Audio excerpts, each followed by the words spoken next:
मेरी नजरें ग्राहम पर जमी हुई थीं। मैंने महसूस किया कि जैसे उसने दिल ही दिल में कोई फैसला कर लिया है। मेरा अंदाजा दुरुस्त साबित हुआ। ग्राहम अचानक ही झुका था और उसने झुककर अपने बाएं मोजे में कोई चीज निकालकर पूरी कुव्वत से मेरी तरफ फेंकी। कमरे में ग्राहम के और मेरे दरमियान एक चमकदार सी लकीर खिंच गई। ग्राहम ने मेरी तरफ खंजर फेंका था जो मेरे कोट की बाईं आस्तीन में दस्ते तक पैवस्त हो गया था। ग्राहम ने यह काम इतनी फुर्ती से किया था कि डेविड कुछ समझ ही नहीं पाया, वरना जरूर दखलंदाजी कर बैठता जो मुझे किसी कीमत पर भी मंजूर नहीं थी। विल्सन के चेहरे पर बेयकीनी का तासुर था और ग्राहम फटी फटी आंखों से मुझे देख रहा था, यूं जैसे उसे निशाना खता हो जाने का यकीन न आ रहा हो। मैंने बड़े इत्मीनान से खंजर अपनी आस्तीन से निकाला और ग्राहम की तरफ उछाल दिया। मैंने कहा, तुम्हारा निशाना बहुत खराब है ग्राहम। खैर कोई बात नहीं, दोबारा कोशिश करो। चमकदार खंजर ग्राहम के पैरों में पड़ा था और वो साकित व सामत खड़ा था। शायद ये उसका आखिरी दाव था।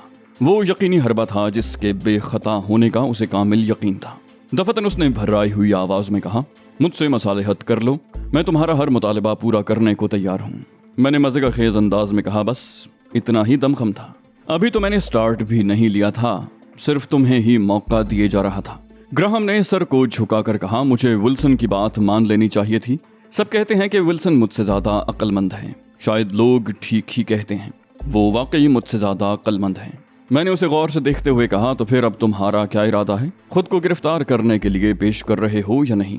उसने झटके से सर उठाते हुए कहा, नहीं, मैं कह चुका हूं कि मेरी जिंदगी में तो कोई मुझे गिरफ्तार नहीं कर सकता। हाँ, जबान बंदी के लिए मैं तुम्हें मतलूबा रकम फराहम कर दूंगा। मैंने मानी खेज लहजे में कहा, तुम एक शिकस्त खुर्दा फरीक हो ग्राहम। अफाम तफहीम का वक्त तुम अपनी हिमाकत से गंवा चुके हो। अब तो वही होगा जो मैं चाहूंगा। वो बोला, तुम अहमक हो।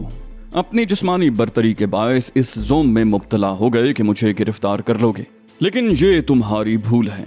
मैं तुम्हें दावत देता हूँ, जरा मुझे हथकड़ियां पहनाने की कोशिश तो करके देखो। मैंने कहा, एक बार फिर सोच लो ग्राहम।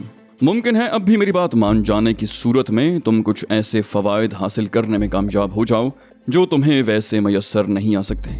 चाहो तो विल्सन से भी मशवरा कर सकते हो। विल्सन ने कहा, मैं एक बार फिर तुमसे दरखास्त करता हूँ कि इस गधे को छोड़ दो। इसे गिरफ्तार न करने के बदले हम तुम्हें बड़े से बड़ा मुआवजा अदा करने को तैयार हैं। मैंने कहा, यह गधा नहीं है विल्सन, खंजरबाजी का एक्सपर्ट है। क्या तुमने आज तक इसके फेंके हुए खंजर से किसी को बचते देखा है? विल्सन ने कहा, नहीं, और मुझे इस पर हैरत है, आखिर तुम बच कैसे गए? इसका निशाना आज पहली बार खता हुआ है, वरना मैंने कभी इसका हाथ बहकते नहीं देखा। मैंने कहा, इसी वास्ते मिस्टर विल्सन, मैं तुमसे कोई रकम तलब नहीं कर रहा। ग्राहम की हिमाकतों ने रकम में इस कदर इजाफा कर दिया है कि अब इसकी अदायगी तुम्हारे बस की बात नहीं रही। विल्सन ने बेसब्री से कहा, तुम मुतालिबा करके तो देखो, रकम की अदायगी करना हमारा काम है। मैंने विल्सन की आंखों में देखते हुए संगीन लहजे में कहा, 1 मिलियन अमरीकी डॉलर। वो चौंक पड़ा। उसे हरगिज ये तवक्को नहीं रही होगी कि मैं इतनी बड़ी रकम तलब कर बैठूंगा। एक लम्हे के लिए यूं महसूस हुआ जैसे वो इनकार कर देगा, लेकिन फिर उसने एक तवील सांस लेकर असबात में सर हिला दिया और ग्राहम को खूंखार नजरों से घूरने लगा। मैंने उसे रजामंद होते देख कर कहा, इसके अलावा तुम दोनों मुझे अपने बारे में मालूमात फराहम करोगे। विल्सन ने पलकें झपकाईं, बोला, मालूमात? तुम तो रकम लो और अपने काम से काम रखो। मैंने कहा, पहले यही इरादा था, मगर अब मैं इस पर इक्तिफा नहीं कर सकता। मुझे अंदेशा है कि रकम अदा करने के बाद तुम लोग मुझ पर कातिलाना हमला जरूर करोगे, लिहाजा अपने तहफ़्फ़ुज़ के लिए मेरा बाखबर रहना जरूरी है। ग्राहम गुर्राया, फर्ज करो हम तुम्हें अपने बारे में सब कुछ बता दें, तो क्या ये मालूमात तुम्हारी जान बचा लेंगी? मैं मुस्कुराया, कहा, तुम्हारा जुमला जाहिर करता है कि तुम्हारी नीयत साफ नहीं है। मालूमात जान बचाया नहीं करती मिस्टर ग्राहम, ये तो आदमी को मुश्किल में फंसाती हैं। तुम्हारे बारे में तमाम मालूमात महफूज कर दी जाएंगी और अगर मैं हादसाती मौत का शिकार हुआ तो मेरे साथी तुम्हें दुनिया के किसी कोने में नहीं छोड़ेंगे। ग्राहम ने कहा, ऐसा कोई नहीं होता जो किसी के लिए अपनी जान जोखिम में डाले। मैं उसे घूरने लगा। मैंने दुरुस्त लहजे में कहा, यह तुम्हारा मौजू नहीं है मिस्टर ग्राहम, या तो मेरी डिमांड पूरी करो या गिरफ्तारी के लिए तैयार हो जाओ। उन दोनों ने एक दूसरे की तरफ देखा। विल्सन बड़बड़ाया, सारी मुसीबत तुम्हारी वजह से आई है। अच्छा खासा सिर्फ 50,000 में जान छूट रही थी, अब इस मुसीबत को तुम ही भुगतो। डेविड हैरान था। उसकी समझ में नहीं आ रहा था कि मैं क्या कर रहा हूँ और क्यों कर रहा हूँ। उसके ख्याल में मैं वक्त ज़ाया कर रहा था। मालूमात तो खुद डेविड भी फराहम कर सकता था। उसे ये मालूम नहीं था कि यहूदियों को अजियत पहुंचाकर मैं किस कदर लुत्फानंदोज होता हूँ। उन्हें हर महाज पर शिकस्त देना ही मेरी जिंदगी का नस्बुलैन है। मैंने कहा, तुम वहाँ कब तक खड़े रहोगे ग्राहम? इधर विल्सन के पास आकर बैठ जाओ और मेरे सवालों के जवाब दो। ग्राहम विल्सन के बराबर जाकर बैठ गया और डेविड मेरे पास आ गया। मैंने कहा, रिवॉल्वर जेब में रख लो डेविड, अब इसकी जरूरत नहीं रही। और तुम भी कान खोल कर सुन लो ग्राहम कि अगर तुमने कोई गड़बड़ करने की कोशिश की तो उसके नतीजे में जिंदगी भर के लिए अपाहिज भी हो सकते हो। शदीद एहसास जिल्लत के बायस ग्राहम का चेहरा तारीक हो गया, मगर वो कर ही क्या सकता था। मुझसे शिकस्त तो पहले ही खा चुका था, अब बोलता भी तो क्या बोलता। मैंने सख्त लहजे में कहा, अब शुरू हो जाओ ग्राहम, इंतजार किस बात का कर रहे हो? तुम्हें शायद अंदाजा नहीं है कि मेरा वक्त कितना कीमती होता है। ग्राहम भर्राई हुई आवाज में बोला, तुम क्या मालूम करना चाहते हो? तुम इंटेलिजेंस के आदमी हो, तुम्हारे वीजा सेक्शन में हमारे बारे में हर किस्म की मालूमात होंगी। मैंने तंज़ीह लहजे में कहा, मसलन ये मालूमात भी होंगी कि तुम यहाँ तखरीबकारी की नीयत से आए हो। फिर दफतन मैंने सख्त लहजा इख्तियार कर लिया। मैंने कहा, अपने गिरोह के बारे में बताओ। दोनों ने हैरानी से मेरी तरफ देखा। फिर विल्सन बोला, गिरोह? लेकिन हमारा तो कोई गिरोह नहीं है। मैंने कहा, अच्छा तो फिर यही बता दो कि तुम लोगों ने कार में बम क्यों फिट किया था?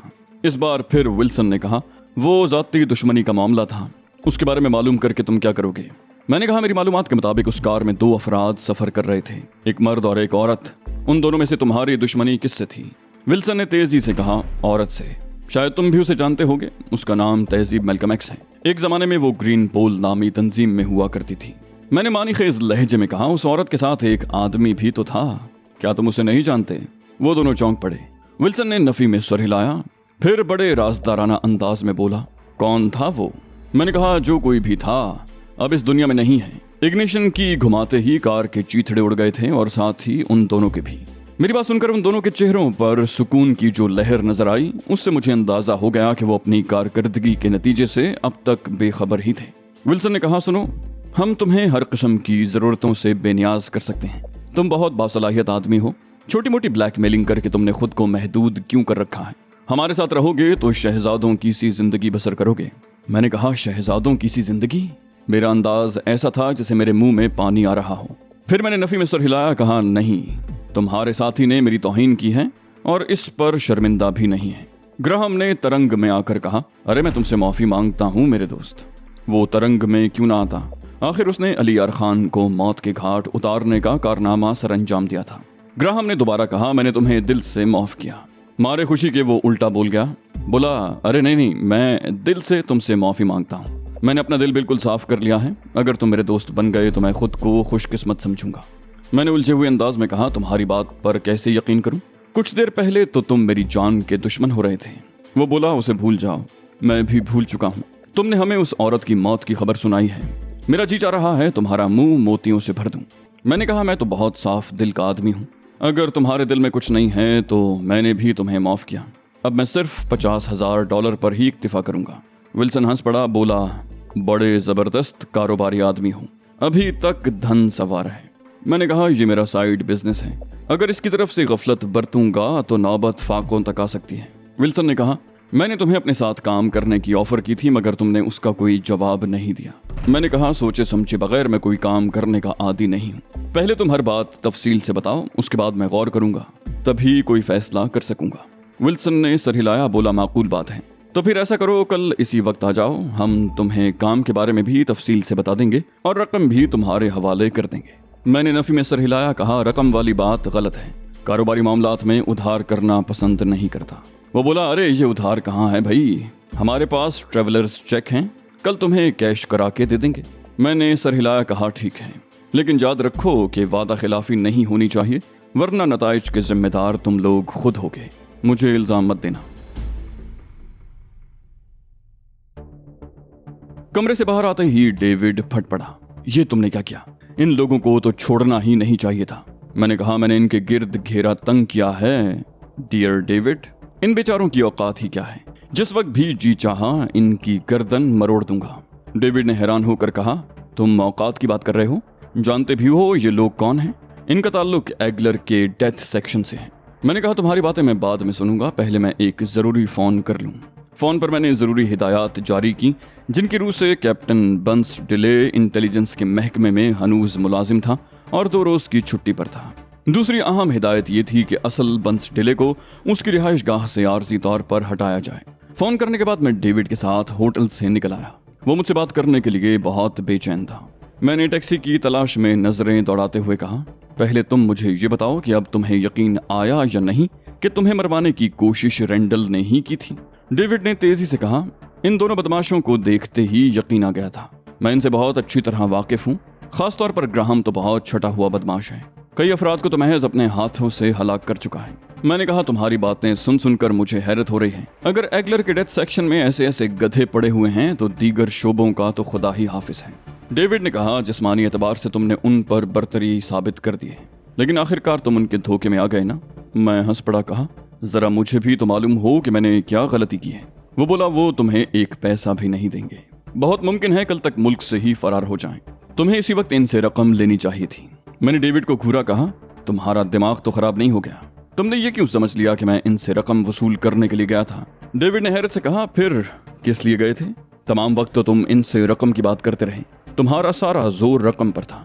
मैंने कहा, मैं तो सिर्फ तुम्हारे इत्मीनान के लिए ये सब बातें कर रहा था। तुम्हें इस बात पर शुबा था ना कि तुम्हें मरवाने की कोशिश करने वाला रेंडल नहीं, कोई और था। टेरिस महल में लंच पर हमारा इंतजार हो रहा था। मुझे भी सख्त भूख लग रही थी, लिहाजा मैं डेविड समेत लंच टेबल पर पहुंच गया, जहां तहजीब, कैथी ब्राउन और जनरल टेरिस पहले से ही मौजूद थे। जनरल टेरिस ने शिकायती लहजे में कहा, तुमने तो बहुत इंतजार करवाया। तहजीब बता रही थी कि तुम जल्दी आने को कह गए थे और बड कहाँ रह गया। मैंने डेविड के लिए अपने बराबर वाली कुर्सी खींचते हुए कहा, बैठो डेविड। फिर जनरल से बोला, बर्ड भी पहुंचने ही वाला होगा। मुझे आना तो जल्दी ही था, मगर अंदाजे से जरा देर हुई। तुमने नींद पूरी कर ली? जनरल ने कहा, हाँ, 3-4 घंटे की नींद काफी होती है। वो और कैथी ब्राउन शायद इतनी ही देर सोए होंगे। उनकी आंखों से जाहिर होता था जैसे अभी अभी सोकर उठे होंगे। जनरल बोला, तुम डेविस होटल की रोएदाद सुनाओ। मैं प्लेट में सालन निकालते हुए बोला, रोएदाद डेविड से सुनो। मैं इस वक्त सिर्फ खाना खाने के मूड में हूँ। डेविड से किसी को कोई सवाल करने की जरूरत न पड़ी। वो तो जैसे भरा बैठा था, फौरन ही किसी टेप रिकॉर्डर की तरह बजना शुरू कर दिया। अभी उसने चंद ही जुमले बोले होंगे कि बड आ गया। उसने आते ही हस्बे मामूल बकवास शुरू करने की कोशिश की, मगर किसी ने उसकी तरफ आंख उठाकर भी न देखा। नतीजा ये हुआ कि वो खुद ही बुरा सा मुंह बनाकर एक तरफ बैठ गया। दीगर लोगों की तरह उसकी भी तमाम तर तवज्जो डेविड की तरफ ही थी, मगर वो भी मरदूद था। यही जाहिर कर रहा था जैसे वो एक लफ्ज भी न सुन रहा हो। डेविड ने दास्तान तमाम करने के बाद कहा, मुझे अभी तक यकीन नहीं आ रहा कि ग्राहम जैसे शख्स को मिस्टर अली के हाथों इतनी बुरी तरह हजीमत उठाना पड़ी। यकीन करें, वो इनके सामने किसी बच्चे से भी बदतर नजर आ रहा था। जनरल टेरिस ने कहा, इस बात पर तो इसलिए यकीन किया जा सकता है कि हम अली की सलाहियतों से वाकिफ हैं, जिनके पेश नजर ग्राहम जैसे लोगों की अली के सामने कोई हैसियत नहीं है। लेकिन अली का रवैया समझ में नहीं आया। बट ने बड़ी संजीदगी से कहा, सुना है रात भर जागने के बाद ज़हनी सलाहियतें आधी रह जाती हैं। मैंने मुस्कुरा कर कहा, और उसके बाद मजीद आधा दिन न सोया जाए तो चौथाई रह जाती हैं। बट ने बड़ी संजीदगी से कहा, जरूर रह जाती होंगी। अगर पहले इस बात में कोई शुबा हो भी तो तुम्हारी हरकत से ये फॉर्मूला पाया सबूत को पहुंच जाता है। तहजीब ने गुफ्तगू में शामिल होते हुए कहा, मजाक से कता नजर उन लोगों के साथ तुम्हारा रवैया क्या बहुत ज्यादा अजीब नहीं रहा?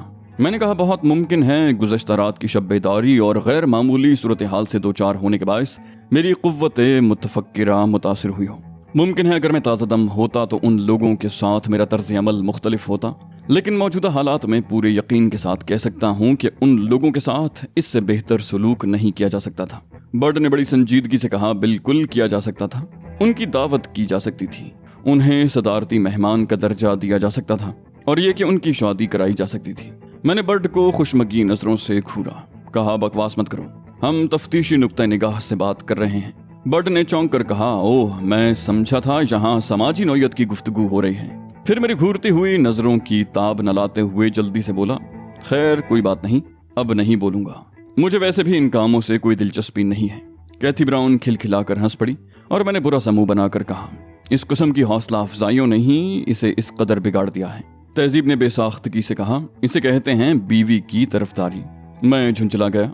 मैंने गुस्सीले लहजे में कहा, यह शख्स शैतान से कम नहीं है, जो सिर्फ उंगली से शीरा दीवार पर लगाता है और बकिया हंगामे खुद ब खुद रूनुमा हो जाते हैं। इसने हम सबको मौजू से भटका दिया है।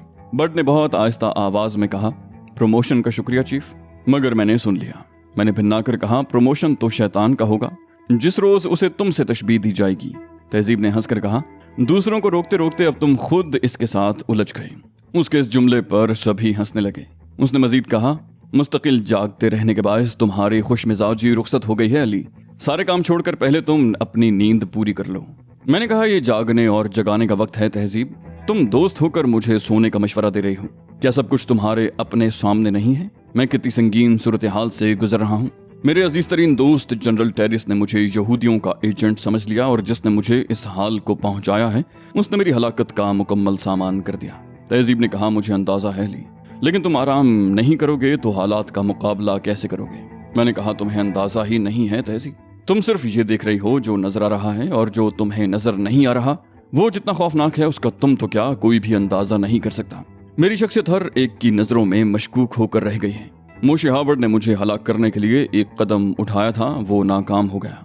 फर्ज करो उसकी तरफ से 2-4 इसी किस्म की कोशिशें और होती और हुस्न इत्तिफाक या अपनी कोशिशों के नतीजे में उनसे बच भी जाता, तो जानती हो मेरे खिलाफ उसका आइंदा कदम क्या होगा? तहजीब ने नफी में सर हिलाकर कहा, नहीं, लेकिन वो इसके अलावा और कर भी कह सकता है कि तुम्हें कत्ल कराने की मजीद कोशिशें करता रहे।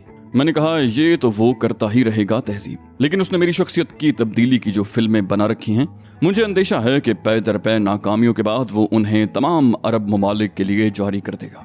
जनरल टेरिस मुस्तरिबाना अंदाज में खड़ा हो गया, बोला, ओ वाकई तुम ठीक कह रहे हो। अगर उसने ऐसा कर दिया तो तुम कहीं के भी नहीं रहोगे। बट ने एतराज किया, बोला, लेकिन ये भी क्या जरूरी है कि उसने इन मनाजिर की फिल्में बनाई हों? डेविड ने कहा, यह नामुमकिन है कि उसने फिल्में ना बनाई हों। वो इस किस्म का आदमी है। आप लोग इस एतबार से उसे ब्लैकमेलर भी कह सकते हैं। वो तो अपने लोगों को ही ब्लैकमेल करता रहता है। मैंने तहजीब से कहा, सुन लिया तुमने? यही वो बात है जिसने मुझे सबसे ज्यादा तशवीश में मुब्तला कर रखा है। जनरल ने कहा, सूरत हाल तो बेशक संकीन है, लेकिन तुम्हारा तर्ज अमल भी तो अजीब है। ग्राहम और विल्सन को छोड़ने की क्या तुक थी? अब अगर वो निगरानी करने वालों को जुल दे गए तो? मैंने जनरल की बात काट कर कहा, उनकी निगरानी करने की जरूरत नहीं रही। उन दोनों की निगरानी खत्म करवा दो और उन्हें उनके हाल पर छोड़ दो। जनरल के अलावा तहजीब ने भी मुझे हैरत से देखा। तहजीब ने कहा, और अगर वो मुल्क से ही फरार हो गए तो? मैंने खुश्क लहजे में कहा, तो मैं कम से कम तुमसे शिकायत नहीं करूंगा। जनरल समझ गया कि इस मौजू पर मैं अब मजीद गुफ्तगू नहीं करूंगा। दफतन जनरल ने कहा, तबाह होने वाली कार का तज्जिया किया जा रहा है अली, देखो क्या नतीजा निकलता है। मैं चौंक पड़ा, कहा, ओह, कार के साथ जो ड्राइवर मारा गया था उसका क्या हुआ? जनरल बोला, उसकी लाश के टुकड़े जमा कर लिए गए हैं और उन्हें यकजा करके ताबूत में बंद किया जा रहा है। फिर ताबूत उसके घर ले जाया जाएगा ताकि उसके बीवी बच्चे। मैं उठ खड़ा हुआ। मैंने कहा, तुमने उसकी बीवी से ताज़ियत की जनरल? जनरल कुछ बौखला सा गया। उसने गड़बड़ा कर कहा, नहीं, इतनी फुर्सत ही नहीं मिल सकी। मैंने कहा, यह भी एक जरूरी काम है जनरल, उठो, हम अभी उसके घर चलकर उसके बीवी बच्चों से ताज़ियत करेंगे। हम सब लंच के टेबल से उठकर मुतवफ़ा ड्राइवर के घर की तरफ चल दिए। उसका घर महल की इमारत से कोई 2 फरलांग के फासले पर था। यह महल से मुल्हिक एक अहाता था जो बाहर वालों के लिए टेरिस महल की हुदूद में और टेरिस महल में रहने वालों के लिए महल की हुदूद से अलहदा था।